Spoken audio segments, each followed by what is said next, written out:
would. And I would also caution some of your listeners to be careful what they wish for. The set of circumstances that offer sharply higher gold prices is almost always difficult for the rest of your portfolio. People need to understand that more than anything else, gold is insurance. It's insurance against political and social turmoil. The gold price does well when people's faith in the system, and particularly faith in the purchasing power of their other investments, is challenged. So a circumstance that sees higher gold prices, which unfortunately I think we're going to see, is one where the rest of your portfolio is challenged. I would tell people too, I've been in the gold market now for almost 50 years. And what you see about gold is it can do nothing for you for long periods of time. And then it does spectacular things for you over fairly short periods of time. And so really, in order to invest in gold or speculate in gold stocks, what you need to do is decide, first of all, the paradigm, the reason that you're going to do it. If you have a reason to do something, it usually allows you to have the psychological strength to stand the volatility inherent in gold stocks and to weather downturns well. I'm attracted to both gold as an investment and gold stocks as investments and speculations that I am actively hoping, despite the fact that I own a lot of them, they go lower in price because I'd like to buy more. It's interesting, Charlotte, the way that we buy financial goods and the way we buy physical goods is very different. If because Vancouver is cold and wet right now, you decided that you wanted a better coat and you went down to Pacific Center, you wouldn't be happy to see all those coats marked up. You'd be looking for one on sale. But surprisingly, when we buy financial assets, we seem to want them to be more expensive rather than cheaper. If I've learned nothing else in 45 years of investment and speculation, it's that if there is a good that I want it to be on sale. And I would argue with you that gold is fairly priced now, and many of the gold stocks are flat out cheap, which is to say they're good. Okay, yeah, we've got a couple of things that I will probably take you back to there, but I want to go into what you said about gold balancing out other aspects of your portfolio. I know that we love to focus on gold and the precious metals here, but do you think that in some cases people are too focused on the precious metals element of their portfolios?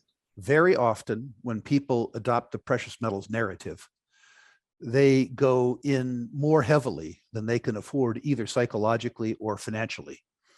The good news about gold is during periods of time when there's market turmoil, if you regard it as insurance, a little bit goes a long way. I came into financial markets in 1970, and over the next decade, the gold price advanced from $35 an ounce to $850 an ounce. You didn't need much gold in your portfolio to provide a hedge over your general market securities or other asset classes. Moving forward, in 2000, the price of gold was 253, I think it was. It peaked 10 years later at 1900.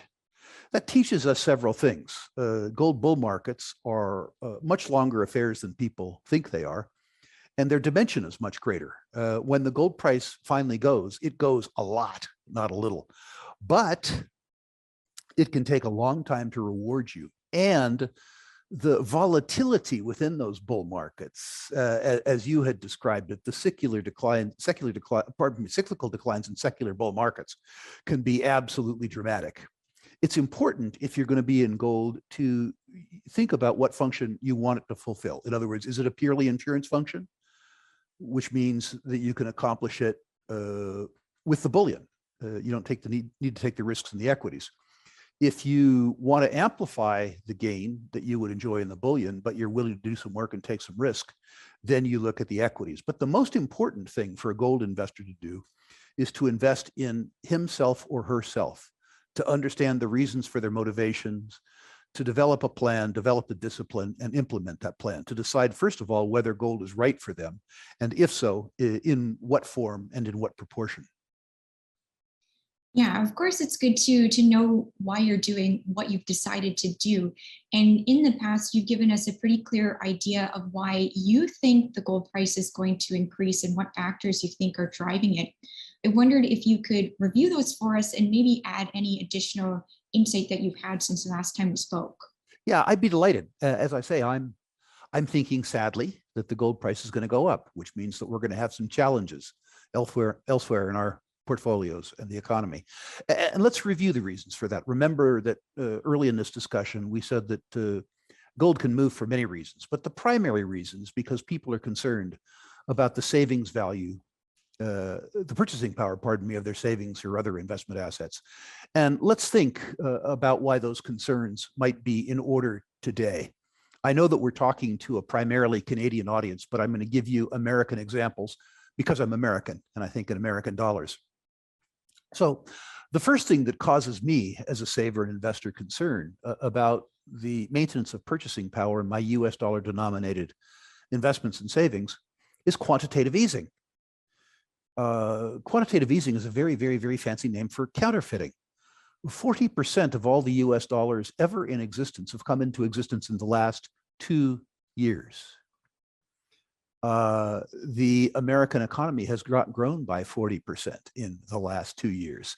The government has printed, or with a keystroke caused to occur, 40% more supply of US dollars secured around an economy that hasn't grown by 40%, which is to say, it has been counterfeited. And that causes me concern. What causes me more concern, and ought to cause you more concern yet, is debt and deficits. In the US, and by the way, the per capita Canadian numbers are worse. In the US, the aggregate federal debt on balance sheet is $29 trillion. Net debt is $22 trillion. Your listeners should review the fact that a trillion has 12 zeros. It's a very, very large number. The off-balance sheet liabilities are even more daunting. Off-balance sheet liabilities are things like Medicare, Medicaid, various transfer payments, promises that we've made to each other. The net present value of those obligations exceeds $120 trillion. So at the federal level, not including state and local debts, nor unfunded pension plans, our obligations exceed $140 trillion. And we propose to service and extinguish these debts with a budget that's in deficit by $4 trillion a year, which is to say, rather than dig ourselves out of the hole, we're digging ourselves deeper. To younger investors like yourself, what debt really is the manifestation of the fact that my generation has made ourselves all kinds of generous promises, and we're leaving you the bill. It's an intergenerational transfer of wealth from you to me. I thank you for it, but you should be unhappy about that. Both of us need to be concerned about the impact of debt and deficits on the purchasing power of our savings in fiat currency denominated instruments. But Charlotte, sadly, it gets worse. Negative real interest rates. This is not a force of nature.